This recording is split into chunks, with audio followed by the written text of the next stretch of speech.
Hello and welcome to Zootastic. I'm Mark and I'm absolutely thrilled to take you on another journey into the fascinating world of our amazing animal residents today.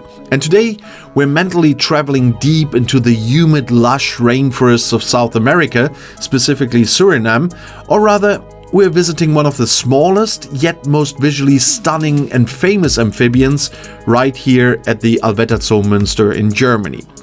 Hold on tight, it's going to be tiny, it's going to be intensely blue and definitely a walking neon warning sign. And we're talking about the blue poison dart frog. With its unbelievably vibrant electric blue skin and its iconic status, it's a real spectacle of nature and an absolute master of chemical defense. But what exactly makes this tiny frog so unique and its life in the leaf litter so special? Let's just take a closer look. The blue poison dart frog is a truly impressive amphibian. It is small, typically only reaching a size of about 4 to 5 centimeters, that's 1.6 to 2 inches in length. Its most striking feature is its stunning luminous blue coloration, which can range from sky blue to deep cobalt.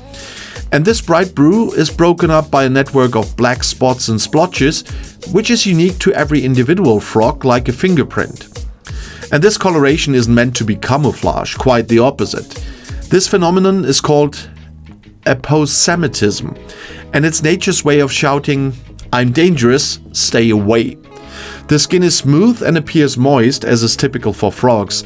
Their bright colors advertise the presence of potent toxins that they secrete through their skins.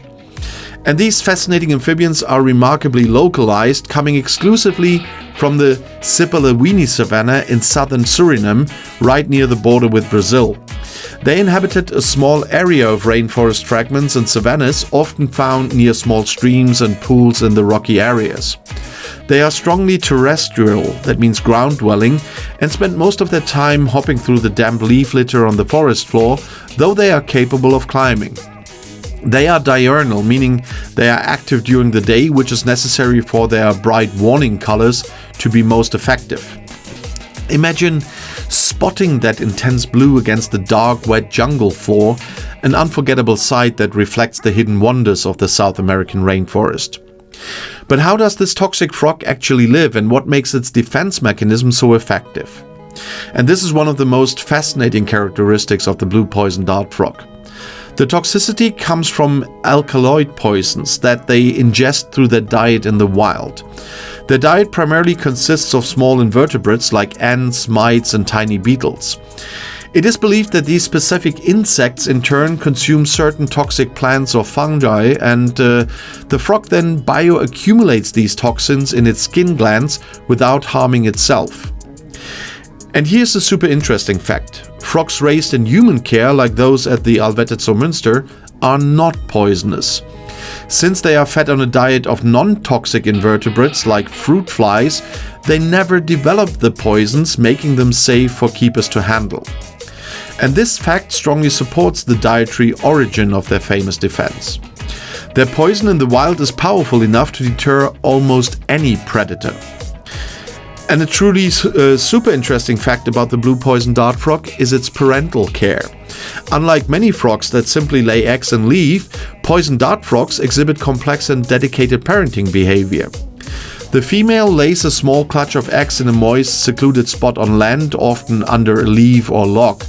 And when the tadpoles hatch, one of the parents, and that's often the male, will carry the tiny tadpoles one by one on their back to small isolated bodies of water, such as small pools of water collected in bromeliad plant or leaf axil. They then continue to guard and visit the isolated tadpole until it completes its metamorphosis. And this care ensures the tiny offspring have the best chance of survival in a harsh environment. And it's fascinating how much dedication this tiny frog shows to its young. And what about the communication of these tiny loud frogs? Despite their small size, they are quite vocal. The males produce a soft buzzing or trilling call to attract females and to establish their small territories. This is of course not a call not nearly as loud as the roars of the lemurs we discussed at another time, but it's a persistent sound on the forest floor. And they also communicate visually through body posture and showing off their vibrant colors during territorial disputes or courtship rituals. Their small size and high energy makes them fascinating to watch. And what about the protection of these impressive amphibians? Well, the blue poison dart frog is currently listed as vulnerable on the IUCN Red List. That's the International Union for Conservation of Nature. The main threats are its extremely limited distribution, which makes it highly susceptible to local disturbances, habitat loss due to illegal gold mining and deforestation, and historically overcollection for the illegal pet trade. Although legally protected, maintaining their small patch of nature and their habitat is quite crucial. And zoological gardens like the Allwetter Zoo Muenster play a vital role in the conservation of these magnificent amphibians. They participate in international breeding programs to maintain a healthy and genetically diverse assurance population. And in the zoo you can observe the blue poison dart frogs in a lush, highly controlled terrarium that perfectly mimics their rainforest environment. And it's really quite fascinating to watch them.